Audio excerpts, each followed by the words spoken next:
ನಮಸ್ತೆ. ನೀವು ಕೇಳುತ್ತಿದ್ದೀರಿ ಪ್ರೇಮ್ ಅನ್ಮೋಲ್ ಹೋತಾ ಹೈವಾಣಿ. ನಾನು ನಿಮ್ಮ ಹೋಸ್ಟ್ ವಾಣಿ. ಹಿಂದಿನ ಎಪಿಸೋಡ್ನಲ್ಲಿ ನಾವು ಜೆಡ್ನನ್ನು ಒಂದು ಧಾಬಾದಲ್ಲಿ ಪೊಲೀಸರ ಮುಂದೆ ಬಿಟ್ಟಿದ್ದೆವು. ಇಂದು ನೀವು ಜೆಡ್ನ ಬಂಧನ ಮತ್ತು ಅವನ ಆತಂಕದ ಅಂತ್ಯ, ಹನಿಮೂನ್ ತ್ಯಜಿಸಿ ಕಾರ್ಯ ಮತ್ತು ಕರ್ತವ್ಯವನ್ನು ಆರಿಸಿಕೊಳ್ಳುವುದು, ಮತ್ತು ಅಲ್ಕಾ ಮ್ಯಾಮ್ ನೀಡಿದ ಆ ಗುರುಮಂತ್ರ ನನ್ನ ದೃಷ್ಟಿಕೋನವನ್ನು ಹೇಗೆ ಬದಲಿಸಿತು ಎಂಬುದನ್ನು ಕೇಳುವಿರಿ. ಜೆಡ್ ಅಂತ್ಯ ಮತ್ತು ಮಹಾಕುಂಭದ ಸಂಕಲ್ಪ. ಅಂತಿಮ ಪ್ರಯತ್ನ.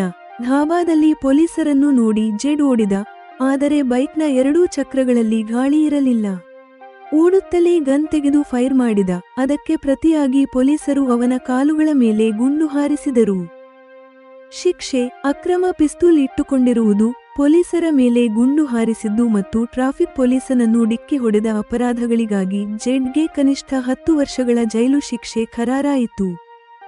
ಮ್ಯಾಮ್ ಪರಿಹಾರ: ಶಿಕ್ಷೆ ಕಡಿಮೆಯಾಗುವ ಆಸೆಯಿಂದ ಜೆಡ್ ಎಲ್ಲಿಯೂ ರಾಶೀಲ್ ಹೆಸರನ್ನು ಹೇಳಲಿಲ್ಲ, ಆದ್ದರಿಂದ ಇನ್ನು ಮುಂದೆ ಯಾವುದೇ ಸಮಸ್ಯೆ ಇರುವುದಿಲ್ಲ ಎಂದು ಮ್ಯಾಮ್ ಖಚಿತಪಡಿಸಿದರು. ಮಹಾಕುಂಭದ ಯೋಜನೆ. ಜೆಡ್ ಭಯದಿಂದ ವಿಮುಕ್ತಿ ಲಭಿಸುತ್ತಿದ್ದಂತೆ 3 ತಿಂಗಳ ನಂತರ ಮಹಾಕುಂಭದಲ್ಲಿ ಗಂಗಾ ಸ್ನಾನ ಮಾಡೋಣ ಎಂದು ಪರಾಗ್ ಪ್ರಸ್ತಾಪಿಸಿದ. ಸ್ವಪ್ನಿಲ್, ಮ್ಯಾಮ್, ತಾತಯ್ಯ, ನಾನಮ್ಮ ನಾವೆಲ್ಲರೂ ಸೇರಿ ಆ ಪುಣ್ಯಕಾರ್ಯದಲ್ಲಿ ಪಾಲ್ಗೊಳ್ಳಲು ನಿಶ್ಚಯಿಸಿದೆವು. ಹನಿಮೂನ್ ತ್ಯಾಗ ಮತ್ತು ಹೊಸ ಗುರುತು. ತಾರ್ಕಿಕ ನಿರ್ಧಾರ: ನಾವಿಬ್ಬರೂ ಈಗಾಗಲೇ ಒಬ್ಬರಿಗೊಬ್ಬರು ಚೆನ್ನಾಗಿ ತಿಳಿದಿದ್ದೇವೆ, ಆದ್ದರಿಂದ ಹನಿಮೂನ್ ಎಂಬ ಸಂಪ್ರದಾಯವನ್ನು ಕುರುಡಾಗಿ ಅನುಸರಿಸುವ ಅಗತ್ಯವಿಲ್ಲ ಎಂದು ನಾನು ವಾದಿಸಿದೆ. ಸ್ವಪ್ನಿಲ್ ಒಪ್ಪಿಕೊಂಡನು. ನಾವು ಆ ಆಲೋಚನೆಯನ್ನು ಕೈಬಿಟ್ಟೆವು. ಜವಾಬ್ದಾರಿಗಳ ಬದಲಾವಣೆ. ಮ್ಯಾಮ್ ನನ್ನನ್ನು ಶಾಲೆಯಲ್ಲಿ ಬೋಧನೆ ಬಿಟ್ಟು ತನ್ನ ಜವಾಬ್ದಾರಿಗಳನ್ನು, ಅವರ ಅಮೂರ್ತ ತತ್ವಗಳ ರೂಪ ಸ್ವೀಕರಿಸಲು ಹೇಳಿದರು. ತ್ಯಾಗ ಮತ್ತು ಪರಿಹಾರ. ನನಗೆ ಇದು ಸ್ವಲ್ಪ ಕಷ್ಟವೆಂದು ಅನಿಸಿತು, ಆದರೆ ಸ್ವಪ್ನಿಲ್ ನನ್ನನ್ನು ಸಮಾಧಾನಪಡಿಸಿದನು. ನೀನು 30 ವರ್ಷ ಇದ್ದ ಮನೆ, ಕುಟುಂಬವನ್ನು ಬಿಟ್ಟು ಇಲ್ಲಿಗೆ ಬಂದಿದ್ದೀಯೆ. ನಮ್ಮ ಮನೆಯಲ್ಲಿ ನಿನ್ನ ಹೊಸ ಗುರುತಿಗಾಗಿ ಮ್ಯಾಮ್ ಮಾಡುತ್ತಿರುವುದು ನಿನ್ನ ತ್ಯಾಗದ ಮುಂದೆ ತುಂಬಾ ಕಡಿಮೆ. ಈ ಕುಟುಂಬವು ತಮಗಿಂತ ಇತರರಿಗಾಗಿ ಬದುಕುವುದು ಎಂಬ ತತ್ವದ ಮೇಲೆ ನಡೆಯುತ್ತದೆ ಎಂದು ನನಗೆ ಅರ್ಥವಾಯಿತು. ಪಪ್ಪಾ ಸಂತೃಪ್ತಿ. ನನ್ನ ಪಪ್ಪಾ ಕೂಡ ಮಗಳ ಜವಾಬ್ದಾರಿಯಿಂದ ವಿಮುಕ್ತರಾಗಿ ಈಗ ಮುದಿನಗಿಂತಲೂ ಹೆಚ್ಚು ಆರೋಗ್ಯವಾಗಿ, ಸಂತೋಷವಾಗಿದ್ದಾರೆ. ಮ್ಯಾಮ್ ಗುರುಮಂತ್ರ ಮತ್ತು ಜ್ಞಾನೋದಯ. ವಿವಾಹದ ಉದ್ದೇಶ. ತಾನು ಅವಿವಾಹಿತೆಯಾಗಿ ಇದ್ದು ರಾಶೀಲ್ ಮತ್ತು ನನ್ನ ವಿವಾಹ ಏಕೆ ಮಾಡಿಸಿದಿರಿ ಎಂದು ನಾನು ಮ್ಯಾಮ್ ಅವರನ್ನು ಕೇಳಿದೆ. ಮ್ಯಾಮ್ ಹೀಗೆಂದರು: ನಾವು ಉತ್ತಮ ಸಂತಾನವನ್ನು ನೀಡಲು ಶಕ್ತರಾಗಿದ್ದು, ಅವರನ್ನು ಚೆನ್ನಾಗಿ ಬೆಳೆಸುವ ಸಾಮರ್ಥ್ಯವಿದ್ದರೆ ನಾವು ವಿವಾಹ ಖಂಡಿತವಾಗಿಯೂ ಮಾಡಿಕೊಳ್ಳಬೇಕು. ಸಮಾಜಕ್ಕೆ, ರಾಷ್ಟ್ರಕ್ಕೆ ಯೋಗ್ಯರಾದ ಸಂತಾನವನ್ನು ನೀಡುವುದು ನಾಗರಿಕರ ಕರ್ತವ್ಯ. ವಸುಧೈವ ಕುಟುಂಬಕಂ. ರಾಶೀಲ್ ಅಮೆರಿಕಾದಲ್ಲಿ ಸೇವೆ ಸಲ್ಲಿಸುವುದು ಕೂಡ ಭಾರತೀಯ ವಸುಧೈವ ಕುಟುಂಬಕಂ ಭಾವನೆಯ ಭಾಗವೇ ಎಂದು ಅವರು ಹೇಳಿದರು. ಗುರುಮಂತ್ರ. ನಾನು ಮಂತ್ರಮುಗ್ಧಳಾಗಿ ಗುರುಮಂತ್ರ ಕೇಳಿದೆ. ಮ್ಯಾಮ್ ಹೀಗೆಂದರು: ನಾವು ಕಟ್ಟಬೇಕಾದ ಟ್ಯಾಕ್ಸ್ ಮತ್ತು ಕೊಂಡ ವಸ್ತುಗಳ ಪಾವತಿಗಳನ್ನು ಬಹಳ ಬೇಗನೆ, ವಿನಯದಿಂದ ಮಾಡಬೇಕು. ಅವುಗಳನ್ನು ಭಾರವೆಂದು ಭಾವಿಸಬಾರದು. ಪರೋಪಕಾರದ ಭಾವನೆ. ಪಾವತಿಗಳನ್ನು ಮಾಡುವುದು ಕೇವಲ ಜವಾಬ್ದಾರಿ ಮಾತ್ರವಲ್ಲ, ಅದು ಎದುರಿಗಿರುವವರ ಕೆಲಸಗಳನ್ನು ಸುಲಭಗೊಳಿಸುವ ಒಂದು ಪರೋಪಕಾರ ಎಂದು ನನಗೆ ಅರ್ಥವಾಯಿತು. ಮ್ಯಾಮ್ ಬೋಧನೆ ಕರುಣೆ ಮತ್ತು ಉದಾರತೆಯಿಂದ ಕೂಡಿದೆ. ದುರ್ಜನರೊಂದಿಗೆ ವ್ಯವಹಾರ. ಮ್ಯಾಮ್ ಸಜ್ಜನರ ಬಗ್ಗೆ ದಯಾಳು ಎಂದು, ಆದರೆ ದುರ್ಜನರ ಕೆಟ್ಟತನವನ್ನು ಮಾತ್ರ ಅಪ್ಪಿತಪ್ಪಿಯೂ ಸಹಿಸುವುದಿಲ್ಲ ಎಂದು ನಾನು ಗ್ರಹಿಸಿದೆ. ಅಗತ್ಯವಿದ್ದರೆ ಸಮರ್ಥರಾದ ಮಿತ್ರರ ಸಹಾಯದಿಂದ ಸಮಸ್ಯೆಗಳನ್ನು ಬಗೆಹರಿಸಿಕೊಳ್ಳಬೇಕು. ನನ್ನ ವಿವಾಹ, ನನ್ನ ಹೊಸ ಅಮ್ಮ, ಮತ್ತು ನನ್ನ ಜೀವನದ ದೊಡ್ಡ ಪಾಠ ಈಗ ನನ್ನ ಜೀವನ ಕರ್ತವ್ಯ ಮತ್ತು ಸಮೃದ್ಧಿಯ ಹೊಸ ಶಿಖರದ ಮೇಲೆ ಆರಂಭವಾಗಿದೆ. ನೀವು ಕೇಳುವಿರಿ. ಎಪಿಸೋಡ್ 71. ಜೆಡ್ ಅಂತ್ಯ, ಹನಿಮೂನ್ ತ್ಯಾಗ ಮತ್ತು ಮ್ಯಾಮ್ ಗುರುಮಂತ್ರ. ಜೆಡ್ ತಕ್ಷಣ ಎದ್ದು ತನ್ನ ಬೈಕ್ನ ದಿಕ್ಕಿನಲ್ಲಿ ಓಡಲಾರಂಭಿಸಿದನು. ಪೊಲೀಸರು ಜೆಡ್ನನ್ನು ಓಡಲು ಬಿಟ್ಟರು. ಅವನು ಬೈಕ್ ಸ್ಟಾರ್ಟ್ ಮಾಡಿದ, ಆದರೆ ಅದು ಮುಂದೆ ಸಾಗುವ ಬದಲು ಅಲುಗಾಡತೊಡಗಿತು. ಅವನು ಕೆಳಗೆ ಬಾಗಿ ನೋಡಿದರೆ ಬೈಕ್ನ ಎರಡೂ ಚಕ್ರಗಳಲ್ಲಿ ಗಾಳಿ ಇರಲಿಲ್ಲ. ಈಗ ಅವನಿಗೆ ಓಡುವುದರ ಹೊರತಾಗಿ ಬೇರೆ ದಾರಿಯಿರಲಿಲ್ಲ. ಅವನು ಓಡಲಾರಂಭಿಸುತ್ತಿದ್ದಂತೆ ಪೊಲೀಸರು ಅವನನ್ನು ಹಿಂಬಾಲಿಸಲು ಪ್ರಾರಂಭಿಸಿದರು. ಅವನು ಭಯಭೀತನಾದನು. ಏನೂ ಹೊಳೆಯದೆ ಸೊಂಟದ ಬಳಿ ಇದ್ದ ಗನ್ ತೆಗೆದು ಪೊಲೀಸರ ದಿಕ್ಕಿನಲ್ಲಿ ಫೈರ್ ಮಾಡಿದನು. ಆಗ ಪೊಲೀಸರು ಆತ್ಮರಕ್ಷಣೆಗಾಗಿ ಅವನ ಕಾಲುಗಳ ಮೇಲೆ ಗುರಿ ಇಟ್ಟು ಗುಂಡು ಹಾರಿಸಿದರು. ಜೆಡ್ನ ಎರಡೂ ಕಾಲುಗಳಿಗೆ ಗುಂಡು ತಗುಲಿದ್ದರಿಂದ ಅವನಿಗೆ ಓಡಲು ಸಾಧ್ಯವಾಗಲಿಲ್ಲ.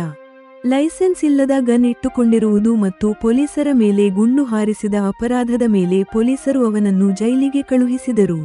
ಈ ಮಧ್ಯೆ ಪಕ್ಕದ ಜಿಲ್ಲೆಯಿಂದ ಅವನು ಕರ್ತವ್ಯದಲ್ಲಿದ್ದ ಟ್ರಾಫಿಕ್ ಪೊಲೀಸನಿಗೆ ಡಿಕ್ಕಿ ಹೊಡೆದ ಮಾಹಿತಿ ಬಂದಿತು. ಆ ಅಪರಾಧವನ್ನು ಅವನ ವಿರುದ್ಧ ದಾಖಲಿಸಲಾಯಿತು. ಪೊಲೀಸರು ಅವನನ್ನು ಮೆಜಿಸ್ಟ್ರೇಟ್ ಮುಂದೆ ಹಾಜರುಪಡಿಸಿ ಜೆಡ್ ವಿಚಾರಣೆಗೆ ಸಹಕರಿಸುತ್ತಿಲ್ಲವೆಂದು ಹೇಳಿದರು. ಅವನು ಯಾರನ್ನಾದರೂ ಕೊಲ್ಲಲು ಸುಪಾರಿ ಪಡೆದು ಬಂದಿದ್ದಾನೆಂದು ಪೊಲೀಸರು ಶಂಕೆ ವ್ಯಕ್ತಪಡಿಸಿದರು.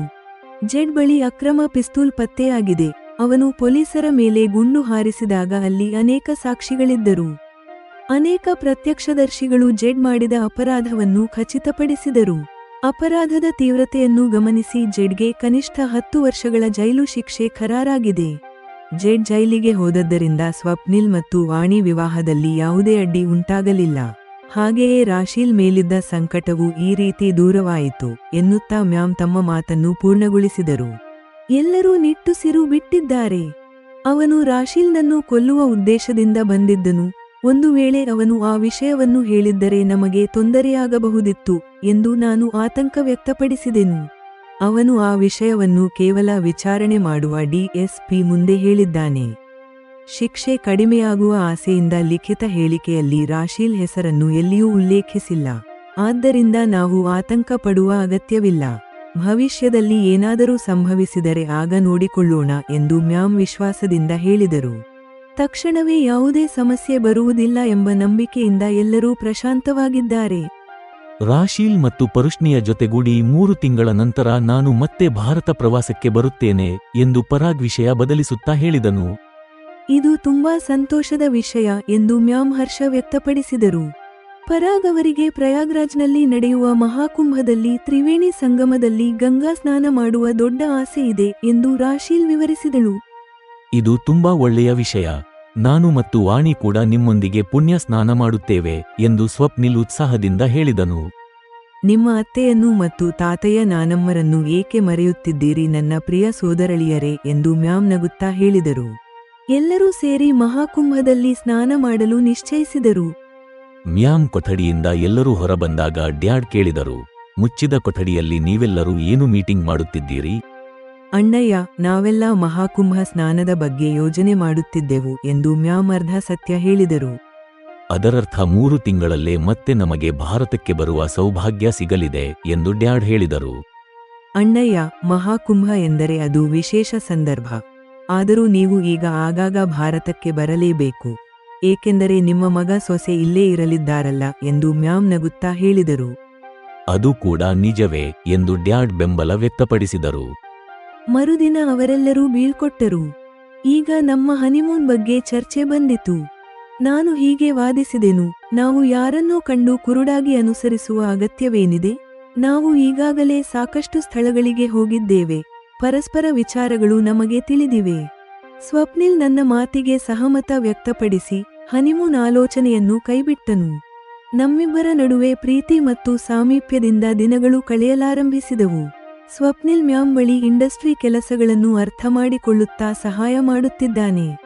ಮ್ಯಾಮ್ ನನ್ನೊಂದಿಗೂ ಹೇಳಿದರು, ವಾಣಿ, ಈಗ ನೀನು ಬೋಧನಾ ಕೆಲಸ ಬಿಡಬೇಕು. ನಾನು ಇದುವರೆಗೆ ಶಾಲೆಯಲ್ಲಿ ನೋಡಿಕೊಂಡ ಜವಾಬ್ದಾರಿಗಳನ್ನು ಇನ್ನು ಮುಂದೆ ನೀನು ವಹಿಸಿಕೊಳ್ಳಬೇಕು. ಈ ಶಾಲೆ ನಿಜಕ್ಕೂ ಮ್ಯಾಮ್ ಅವರ ಅಮೂರ್ತ ತತ್ವಗಳ ಪ್ರತಿರೂಪ. ಅವರು ಅದನ್ನು ನನ್ನ ಜವಾಬ್ದಾರಿಯಲ್ಲಿ ಇರಿಸಲು ಬಯಸುತ್ತಿದ್ದಾರೆ. ನನಗೆ ಇದು ಸ್ವಲ್ಪ ಕಷ್ಟವೆಂದು ಅನಿಸಿತು. ನಾವು ಗಳಿಸಿದ ಯಶಸ್ಸನ್ನು ಒಂದು ದಿನ ಯಾರಿಗಾದರೂ ಒಬ್ಬರಿಗೆ ಹಸ್ತಾಂತರಿಸಲೇಬೇಕು. ಸ್ವಪ್ನಿಲ್ ಇಂಡಸ್ಟ್ರಿ ನೋಡಿಕೊಳ್ಳುವುದು ಸಹಜ, ಆದರೆ ನಾನು ಈಗಷ್ಟೇ ಈ ಕುಟುಂಬದ ಸದಸ್ಯೆಯಾಗಿದ್ದೇನೆ. ನಾನು ಇದೇ ವಿಷಯವನ್ನು ಸ್ವಪ್ನಿಲ್ನೊಂದಿಗೆ ಹೇಳಿದೆನು. ವಾಣಿ, ನೀನು 30 ವರ್ಷಗಳ ಕಾಲ ಇದ್ದ ಮನೆ, ಮನುಷ್ಯರನ್ನು ಬಿಟ್ಟು ನಮಗಾಗಿ ಬಂದಿದ್ದೀಯೆ. ಆ ತ್ಯಾಗದ ಮುಂದೆ ಮ್ಯಾಮ್ ನಿನಗೆ ನೀಡುತ್ತಿರುವ ಈ ಗುರುತು ತುಂಬಾ ಕಡಿಮೆ ಎಂದು ಸ್ವಪ್ನಿಲ್ ನನ್ನನ್ನು ಓದಾರ್ಚಿದನು. ನನಗಿಂತ ಹೆಚ್ಚಾಗಿ ಸ್ವಪ್ನಿಲ್ ಅಮೆರಿಕಾದಿಂದ ಭಾರತಕ್ಕೆ ಬಂದಿದ್ದಾನೆ. ಈ ಕುಟುಂಬದ ಸಂಸ್ಕಾರಗಳೇ ಬೇರೆ. ಇವರೆಲ್ಲರೂ ಇತರರಿಗಾಗಿ ಬದುಕುವ ವ್ಯಕ್ತಿಗಳು. ಮ್ಯಾಮ್ ಸೂಚನೆಯಂತೆ ನನ್ನ ಪಪ್ಪ ಅವರಿಗಾಗಿ ಒಬ್ಬ ಉತ್ತಮ ಅಡುಗೆಯವನನ್ನು ಮತ್ತು ಸಹಾಯಕಿಯನ್ನು ಏರ್ಪಡಿಸಿದೆನು. ನಾನು ವಾರಕ್ಕೆ 2-3 ಬಾರಿ ಹೋಗಿ ಪಪ್ಪ ಅವರನ್ನು ಭೇಟಿ ಮಾಡಿ ಮಾತನಾಡುತ್ತಿರುತ್ತೇನೆ. ಮಗಳನ್ನು ಒಬ್ಬ ಉತ್ತಮ ಮನೆಗೆ ಕಳುಹಿಸಿದ್ದಕ್ಕೆ ಪಪ್ಪ ಈಗ ಬಹಳ ಸಂತೋಷವಾಗಿದ್ದಾರೆ. ಒಬ್ಬ ತಂದೆಯಾಗಿ ತನ್ನ ಜವಾಬ್ದಾರಿ ತೀರಿದ್ದಕ್ಕೆ ಅವರು ಈಗ ಮುದಿನಗಿಂತ ಹೆಚ್ಚು ಆರೋಗ್ಯವಾಗಿದ್ದಾರೆ. ಮ್ಯಾಮ್ ಕೂಡ ಬಹಳ ಸಂತೋಷವಾಗಿರುತ್ತಾರೆ. ಒಂದು ದಿನ ನಾನು ಅವರನ್ನು ಕೇಳಿದೆ, ಮ್ಯಾಮ್, ನೀವು ವಿವಾಹವಾಗದೇ ಇದ್ದು ನಮ್ಮ ವಿವಾಹಗಳನ್ನು ಇಷ್ಟು ಜವಾಬ್ದಾರಿಯಿಂದ ಏಕೆ ಮಾಡಿಸಿದಿರಿ? ಮ್ಯಾಮ್ ನನ್ನನ್ನು ಆಪ್ಯಾಯತೆಯಿಂದ ನೋಡುತ್ತಾ ಆಲೋಚನೆಯಲ್ಲಿ ಮುಳುಗಿದರು. ನನ್ನನ್ನು ಅಪ್ಪಿಕೊಂಡರು. ವಾಣಿ, ಒಂಟಿಯಾಗಿರುವುದು ನನಗೆ ಕಷ್ಟವೇನಲ್ಲ.